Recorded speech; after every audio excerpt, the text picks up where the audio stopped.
তাহলে ই কেন পৃথিবীতে এসেছে? কোরআন তো বলছে যালিকাল কিতাবু লা রাইবা ফিহি হুদাল্লিল মুত্তাকিন, আমি মুত্তাকিদেরকে হেদায়েত দিতে এসেছি। কোরআন বলছে হুদাল্লিন নাস, আমি মানুষকে হেদায়েত দিতে এসেছি। আবার আল্লাহ বলছেন হেদায়েতের মালিক আল্লাহ, অন্য কেউ নয়।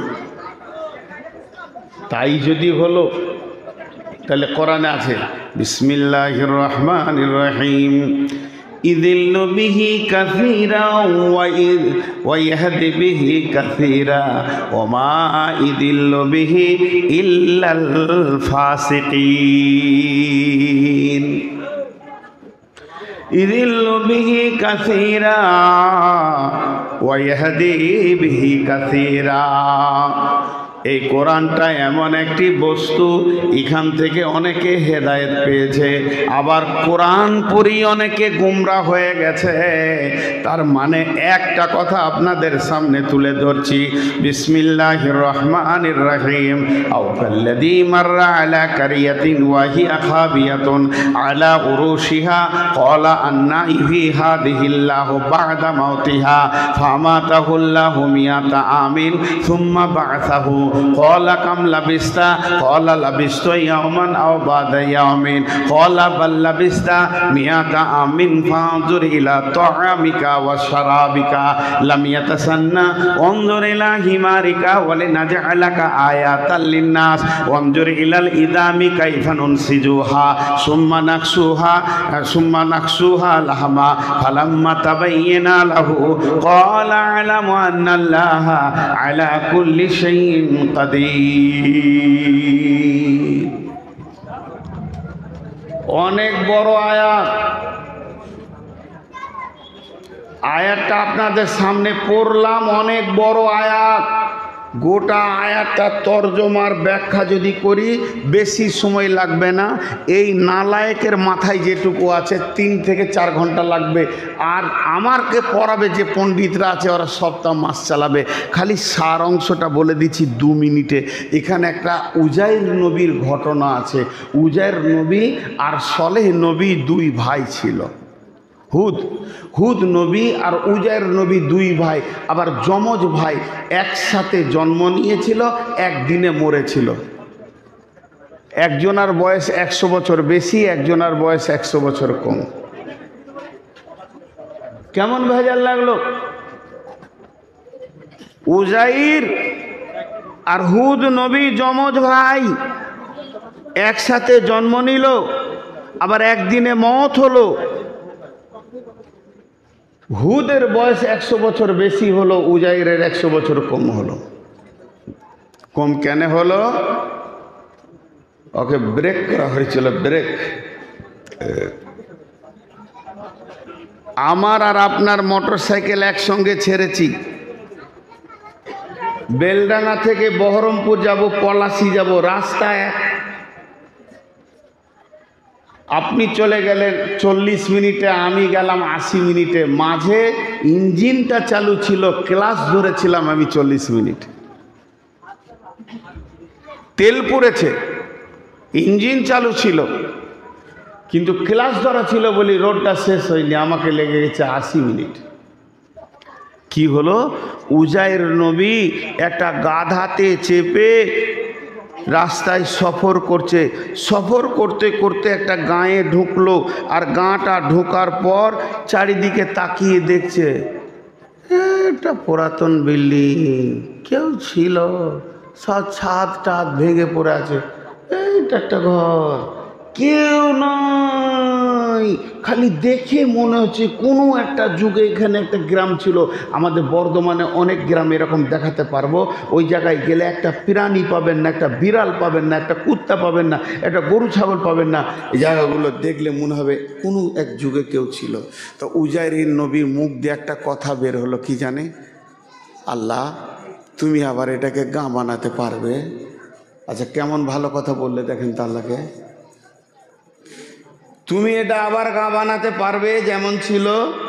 আল্লাহ পারবে কি পারবে না? ফামাতাহুল্লাহু মিয়াতা আমিন, আল্লাহ ওকে মেরে দিলেন, 100 বছর ওখানে শুইয়ে দিলেন। 100 বছর শুয়ে আছে। সুম্মা বাসাহু, এরপরে যখন ওকে উঠানো হলো, যে আল্লাহ জিজ্ঞেস করছে, উজাইর কামলা বিস্তা, কতক্ষণ তুই শুয়েছিলি? উজাইর উত্তরে বলছে, লাবিস্ত ইয়াওমান আও বাদা ইয়ামিন। আমি কোরআন থেকে বলছি, সূরা বাকারা। উজাইর উত্তরে বলছে, আল্লাহ আমি একদিন কিংবা একদিনের কিছু অংশ ঘুমালাম। তাফসীর ইবনে কাসিরে লিখেছে, যখন ওকে ঘুমানো হয়, মেরে দেয়া হয়, তখন সকালবেলা ছিল, আর যখন ওকে জিজ্ঞেস করা হয় উঠানো 100 বছর পর, তখন সময়টা ছিল বিকালবেলা। তো উজাইর নবী মনে করলো আমি সকালে ঘুমিয়ে বিকালে উঠলাম, দিয়ে বললো ইয়াওমান আও বাদা ইয়ামিন। আল্লাহ বলছে, বাল্লা বিস্তামিয়াতা আমিন। উজাইর রে, আমি বড় কুদরতওয়ালা আল্লাহ, তোকে 100 বছর এখানে আমি ক্লাস ধরে ব্রেক করে রেখে দিয়েছি, তুই ওই অবস্থায় পড়েছিলি। ফানজুর ইলা তামিকা ওয়া সারাবিকা। উজাইর সফরের জন্য নিয়েছিল আঙ্গুর ডমুরের রস, সেই রসের জুসটা কই তোর? জুসটা জুসের মতো রয়েছে, 100 বছর ওটা খারাপ হয়ে যাওয়ার কথা, কিন্তু ওই রকম রয়েছে। ফল ফ্রুট আঙ্গুর টাঙ্গুর ডমুরগুলো এরকম রয়েছে।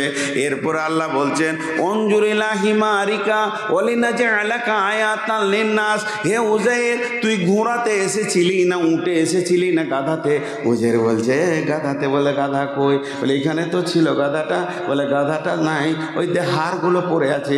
এমনি করে হাড়গুলো হাত দিচ্ছে, ফুস করে উঠে যেছে, তার মানে পচে শেষ হয়ে গেছে। আল্লাহ বলছে, তুই খালি দাঁড়িয়ে দাঁড়িয়ে দেখ, তোকে দেখতে বলছি আমি আল্লাহ কেমন কুদরতওয়ালা, তোকে আমি ম্যাজিক দেখাবো, তোকে আমার ক্ষমতাটাকে তোর চামড়া চোখ দিয়ে দেখাবো। দেখ, আসমান থেকে একটা হাওয়া ঘুরতে লাগলো, ওই হাওয়াটা যখন জমিনে পড়লো, হাড়গুলো যে যেখানে ছিল এসে গাধাটা হয়ে গেল। সুম্মা নাকসুহা লাহমা, তারপরে মাংসর পেশিগুলো এসে এসে লেগে গেল, মিনিটে সেকেন্ডে গাধাটা হয়ে গেল। এবার গাধাটা ওই রকম হয়ে আছে। আল্লাহ প্রাণ সঞ্চার করলেন, গাধাটা মাথা নাড়িয়ে দিয়েছে, জোরে যখন ছিকি মেরেছে, উজাইরের মুখ থেকে বেরিয়েছে, কালা আলামু আন্নাল্লাহ আলা কুল্লি শাইইন কাদির। হে আল্লাহ, আমি জানি তুমি সমস্ত জিনিসের ওপরে ক্ষমতাবান, তোমার তো ক্ষমতা আছে, তুমি ক্ষমতাবান। বলে 100 বছর আগে বলেছিলি আমি গাঁটা বানাতে পারবো কিনা? এবার ঘর বাড়ি আর ছেলে পিলেতে ভরপুর হয়ে গেছে, গাঁটা দেখেলে।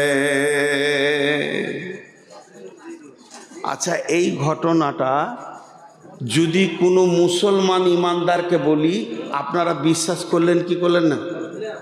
করলেন, এটা করেন না ঘটনা। কিন্তু এই ঘটনাটা নাস্তিকে বিশ্বাস করবে? নাস্তিক বিশ্বাস করবে? তাহলে কোরআন ওকে আরো গুমরা করে দিলে, নাস্তিককে কোরআন আরো গুমরা করে দিলে, আর ইমানদারকে আরো ইমান বাড়িয়ে দিলে। তেমনি মুসা আলাইহিস সালামের ভাজা মাছের ঘটনা যদি বলি, তাহলে হেদায়েত কোরআন কি করে দিবে? কারো ইমান বাড়িয়ে দেবে, কারো ইমানকে ফাটিয়ে দেবে। তা কোরআন দেখতে গেলে চামড়ার চোখে দেখলে হবে না, ইমানের চোখে কোরআনের লাইনে লাইনে হেদায়েত আছে। হেদায়েতের মালিকটা আল্লাহ। রাসূল সাল্লাল্লাহু আলাইহি ওয়াসাল্লাম পারলেন না, তার হিসাবগুলো হয়ে যাক, খানি পরে বাইনটা করছি, ওদের ডিস্টার্ব হচ্ছে। আমি বলেছি এগুলো বরদাস্ত করতে পারবো। আমাকে আর লিয়েন না, খুব বিরক্ত লাগলে হাত ধরে বের করে দেন, আমি শ্বশুর বাবা চলে যাব।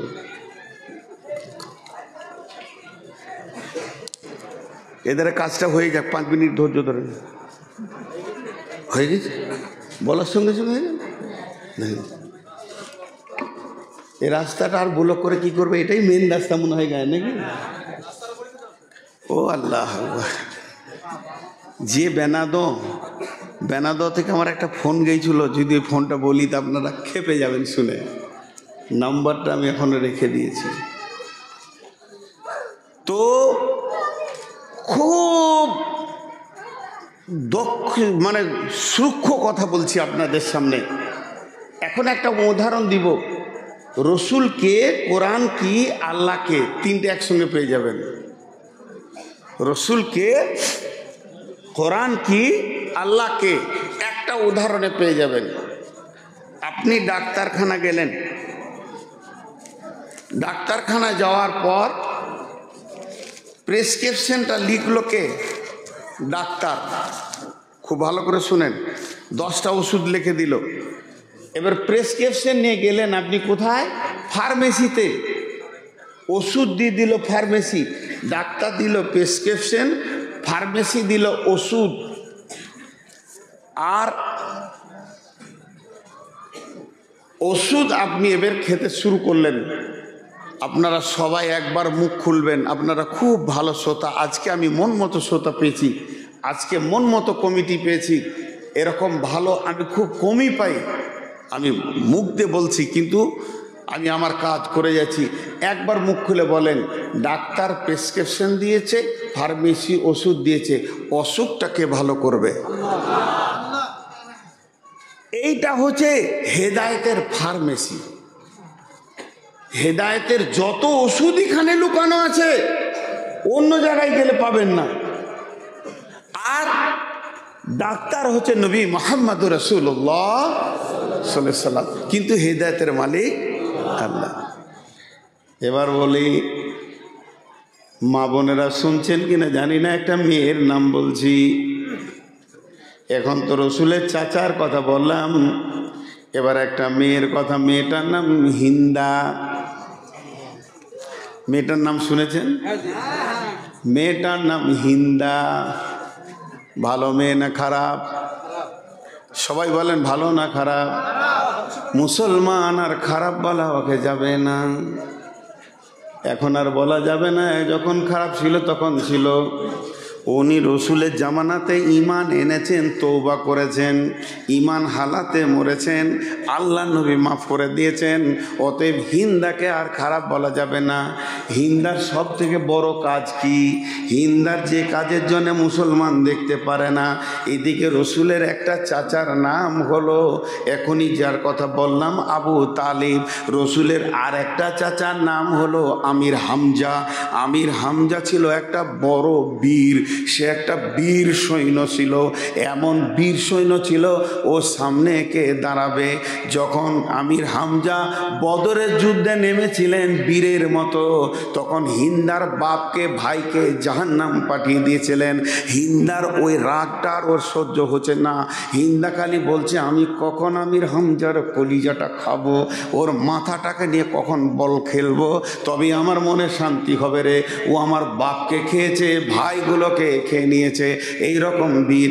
হিন্দার ঘরে একটা ওয়েসি গোলাম ছিল, হাফসি কালো বলবান গোলাম ছিল। সেই গোলামটাকে হিন্দা বলল, ও ওয়েসি গোলাম, তুমি শোনো, তুমি চিরজীবন কি গোলাম হয়ে থাকবে না স্বাধীনতার মুখ দেখবে? ওয়েসি বলল, হিন্দা মালিকিন, কে চাই না স্বাধীন হতে? গোলামি তো জীবনকে করতে চায়। বলে, তুমি যদি ওই রসুলের চাচা আমির হামজার কলিজাটা আমার হাতে দাও, তাহলে তোমাকে আমি আজাদ করে দিব। গোলাম বলছে, এই ব্যাপার, এটা তো আমার কাছে সামান্য। যে উহুদের যুদ্ধে ডঙ্কা বাজল, ওইসি খালি তাক করে আছে, আমির হামজাকে কখন একা পাবো। যুদ্ধের মহড় একবার ডান দিকে, একবার বাঁ দিকে, একবার এইদিকে ধরো এইদিকে ধরো চলছে। এমন সময় একা পেয়ে গেল। ওয়াইসি করলো কি, একটা বড় বর্ষাকে আমির হামজাকে মেরে দিল, আর বর্ষাতে সে বুকে লেগে গেল। ওই রকম বীরটা মাটিতে পড়ে গেল। ওয়াইসি দেখলো এই সুযোগটা ছাড়া যাবে না, দৌড়ে গিয়ে বুকে বসে পর পর করে ভুজালি দিয়ে বুকটাকে ফেরে দিয়ে কলিজাটাকে নিয়ে গিয়ে হিন্দাকে দিল। হিন্দা চাবালো, হিন্দা মালা বানালো, গলায় নিল, জানে শান্তি লেল, গোলামকে আজাদ করে দিল। ডেঞ্জাস মেয়ে গো, সাংঘাতিক মেয়ে। একটা ইমানদারকে শহীদ করেছে, কলিজা চাবিয়েছে। কিন্তু হিন্দার ভিতরে একটা ভালো গুণ ছিল, একটা সুতোর মতো ভালো গুণ ছিল। ওই গুণের সূত্র ধরে আল্লাহকে হেদায়েত দিয়ে দিলেন। জি, ভালো গুণটা কি? হিন্দা একটা মেয়ে ছেলে, সুশ্রী মেয়ে, কোনো দিন বেগানা পুরুষের সঙ্গে কথা বলেনি। বাপ ভাই স্বামী ছাড়া সে কিছু বুঝতো না, কোনো দিনই না। একটা ইতিহাসে পাওয়া যায় যে মেয়েটা নিজেকে কতটা দূরে থাকতো। হিন্দার কোনো বান্ধবী সাহিলি হিন্দাকে এসে বলছে, একটা খবর শুনেছিস, একটা খবর শুনেছিস? বলে কি খবর? ওই পশ্চিম পাড়াতে একটা ঘটনা ঘটেছে আজকে। কি ঘটনা? একটা মেয়ে একটা বেগানা পুরুষের সঙ্গে কথা বলেছে। কিরকম? ধরেন ওই পলাশি থেকে কোনো ছেলে এসছে, তো বেনাদম মাদ্রাসাটা কোন দিকে, তো ওই পশ্চিমপাড়ায় ঢুকেছু, মোটর সাইকেলটা দাঁড় করিয়ে দিয়েছে, তো একটা মেয়েকে দেখতে পেয়েছি, বলছে এই বোনটি, এই মাদ্রাসা কোন দিকে যাব? ওই দিকে যাও। এইটুকু কথা, প্রেমের কথা নয়, অবৈধ কথা নয়, প্রেম প্রস্তাব নয়, খালি বলেছে বোনটি কোন দিকে যাব? ওই দিকে যাও। তো হিন্দা লম্বা করে জিভ বার করে বলছে, ছি ছি ছি ছি, কি করে বললে গো, পরপুরুষের সঙ্গে কথা বলা যায়? ভাইরা আমার, মেয়েটির জীবনে কোনো পরপুরুষের বেগানা পুরুষের সঙ্গে কথা বলেনি। আরও জীবনে একটা ঘটনা ঘটে গেল। মেয়েদের যখন রান্না বান্না কাজে ব্যস্ত থাকে তো থাকে, যখন রান্না বান্না কাজে ব্যস্ত থাকে তো থাকে, আর যখন ব্যস্ত থাকে না তখন নারীরা করে কি, ঘরগুলোকে সুন্দর করে সাজাবে, কাপ ডিশ গ্লাসকে সুন্দর করে সাজাবে, শোকেসটাকে সুন্দর করে সাজাবে, জামা কাপড় উড়নিগুলোকে সুন্দর করে সাজাবে। মেয়েরা ঘর সাজাতে সময় দিতে পারে। হিন্দা করেছে কি, রান্না বান্নার কাজে ব্যস্ত ছিল, রান্না বান্না হয়ে গেছে, স্বামী ঘরে নাই, একা আছে, এখন ও বাড়ি গুছানোর কাজে লেগে গেছে। এখানটা একটু ধ্যান দিয়ে না শুনলে বুঝতে পারবেন না। ও বাড়ি গুছাচ্ছে, ঘরগুলোকে ঝাড়ছে আর করছে, পরিষ্কার করছে। তাহলে ঘরের ভিতরে দেয়ালের দিকে মুখ। আর একবার বলছি, ঘরের ভিতরে দেয়ালের দিকে মুখ। খুব ধ্যান দেবেন বলি 3 বার বলছি, ঘরের ভিতরে দেয়ালের দিকে মুখ। গোটা ঘরটাতে কেউ নাই। ওর স্বামীর বন্ধু, মানে হিন্দার স্বামীর বন্ধু এসছে ওর স্বামীর খোঁজে। এবারে পেছন দিক থেকে ঘরে ঢুকে এগনেতে এদিক ওদিকে তাকিয়ে দেখলো নাই, বারান্দায় উঠলো নাই, এবার চৌকাটা ড্যাঙ্গিয়ে ঘরে ঢুকে ডান দিকে বাঁ দিকে সোফাতে খাটে দেখে নিলে আমার বন্ধু নাই, কিন্তু বন্ধুর বউটা আছে, ও আমরা ঘরের কাজ করছে। এইটা দেখে আর ও এটা জানে যে আমার বন্ধু বউটা পরের লোকের সঙ্গে কথা বলে না, খুব মিজাজি, আর ওকে কথাও বলেনি, রাও কারেনি, কিচ্ছু বলেনি, টুক করে বেরিয়ে গেছে।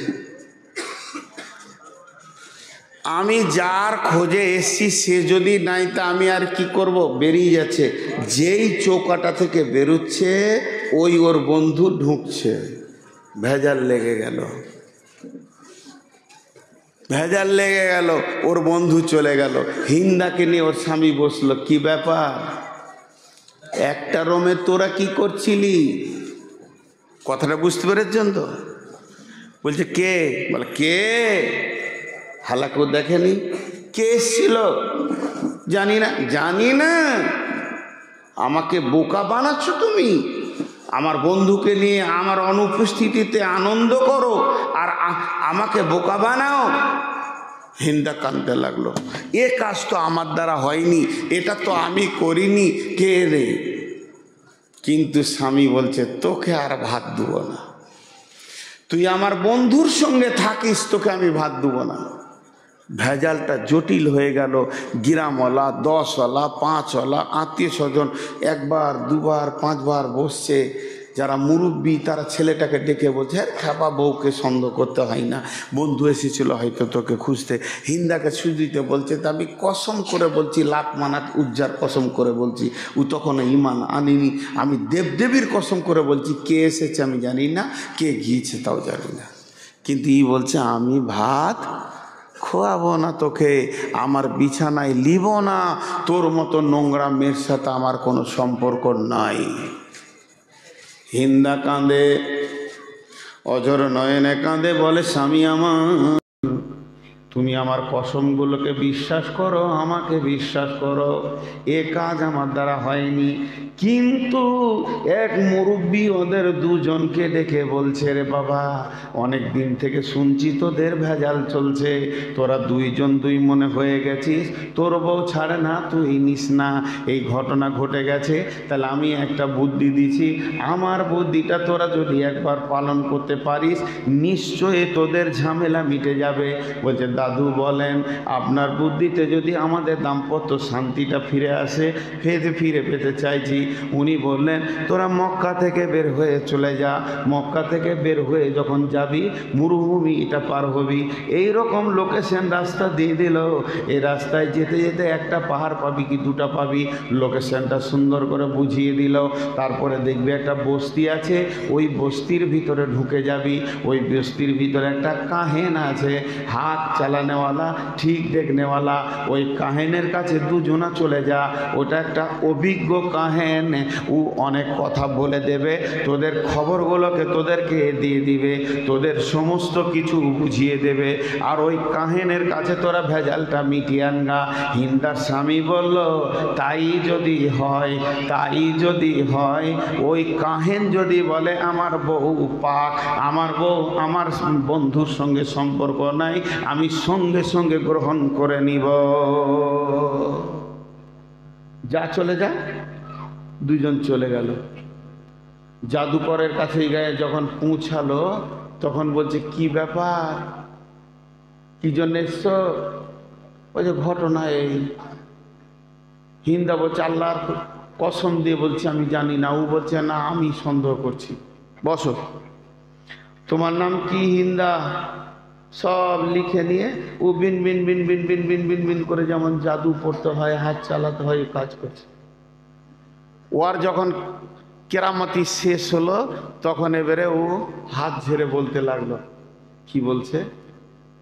হে হিন্দার স্বামী, তুমি যেটা সন্দেহ করেছো তোমার বিবি ওদিক থেকে পাক, তোমার স্বামী তোমার বন্ধু এসেছে তাও জানে না, চলে গেছে তাও জানে না, নিজের কাজে ব্যস্ত ছিল। বউকে সন্দেহ করো না, বউকে নিজের বইয়ের মতো তুমি নিয়ে নাও। ওর স্বামী হাসছে, যাক ভেজালটা মরল, ভাবছিলাম সংসারটা ভেঙে যাবে, কিন্তু জাদুকর আর একটা কথা বলে দিয়ে আরো ভেজাল বাড়িয়ে দিলে। আগে যে ভেজালটা ছিল ওর 10 গুণ বেড়ে গেল। জাদুকর বলছে, হিন্দারে, তোমার নামে যখন হাত চালাচ্ছিলাম তখন আমি একটা জিনিস দেখতে পেয়েছি, এটা সুসংবাদ তোমাকে না দিয়ে আমি পাচ্ছি না। তুমি এমন একটা মেয়ে, তোমার পেটে একটা বেটা ছেলে হবে, একটা বাচ্চা হবে, আর ওই বাচ্চাটা এত দামি বাচ্চা হবে সারা পৃথিবীর মানুষ তাকে চিনবে, সে একটা বীর যোদ্ধা বাচ্চা হবে, ওকে সারা পৃথিবীর মানুষ চিনবে। তখন হিন্দার স্বামী আরো হাসছে, ওরে সোহান আল্লাহ, আমি বীরের বাপ হব রে। হিন্দা তখন মাথা নামা করে বলছে, তুমি অন্য জায়গায় বিয়ে করো গা। এখন উল্টা শুরু হলো। হিন্দা বলছে, আর ভাত খাবো না, তোমার ভাত আমি খাবো না। ই বোঝাচ্ছে আমার বরে রেগে গেছো, অভিমান করছো, তুমি আমার ব্যবহারে অসন্তুষ্ট হয়েছো, মাফ করে দাও, কিন্তু মেয়েটা একটা জিদি আছে, তোমার ভাত আমি খাবো না। ওর স্বামীর মা বাপ শ্বশুর শাশুড়ি বোঝাচ্ছে, মা সংসার ভাঙিস না, না তোমার বেটার বিয়ে দাও গা। স্বামী জড়িয়ে ধরছে, আমাকে ছেড়ে যেও না।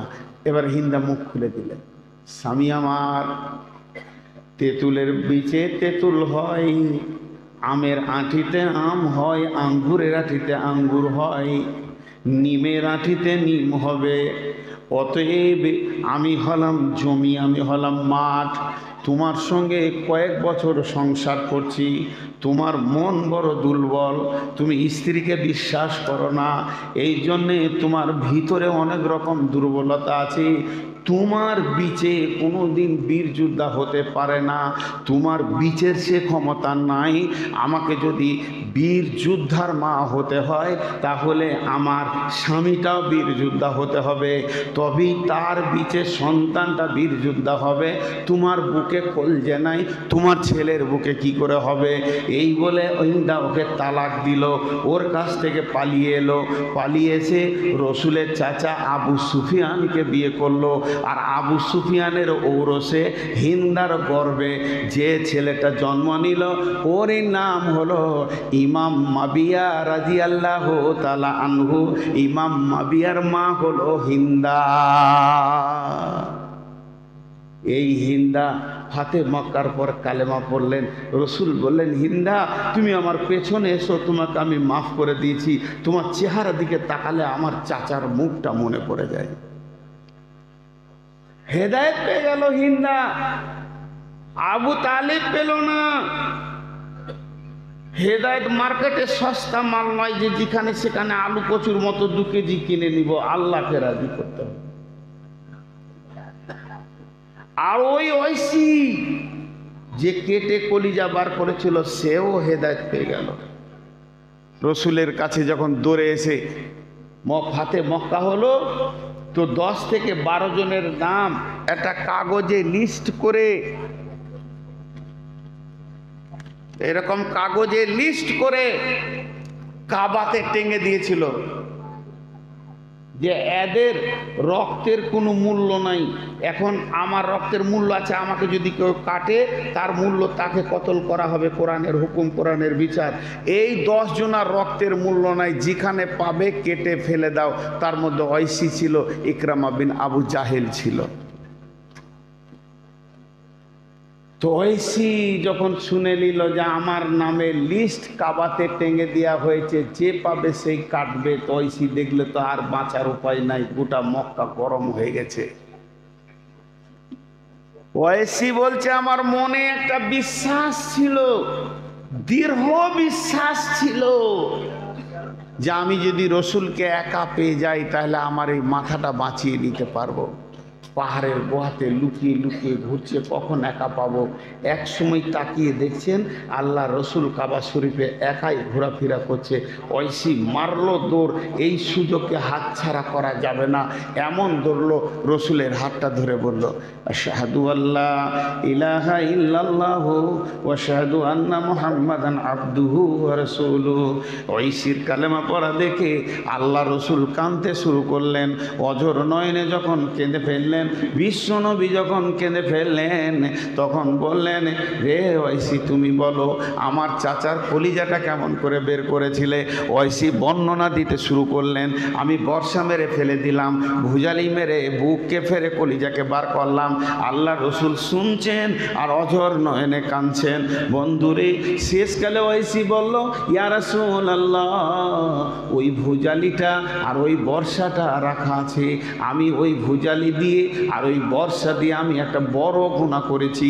ইসলামের একটা বীর সৈন্যকে দুনিয়া থেকে সরিয়ে দিয়েছি। এই পাপের প্রায়শ্চিত্তর জন্যে, এই পাপের সাদাকার জন্যে, এই পাপের প্রায়শ্চিত্ত করার জন্যে ওই দুটি রেখে দিয়েছি। আমি কালেমা পড়েছি। এখন থেকে আপনার কাছে আমার একটা আবদার, এখন থেকে ইসলামের যত যুদ্ধ হবে আমাকে পারমিশন দিতে হবে। আমি ওই দুটোকে ব্যবহার করে ইসলামের শত্রুদেরকে দুনিয়া ছাড়িয়ে দেব।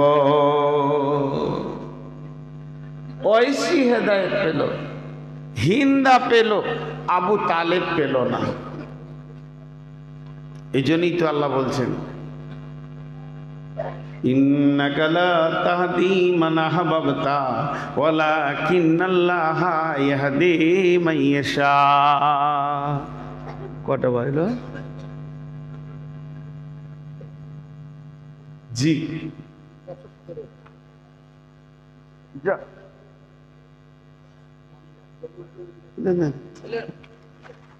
জবার হাত পাড়ে কি খালি নতুন বার করছে।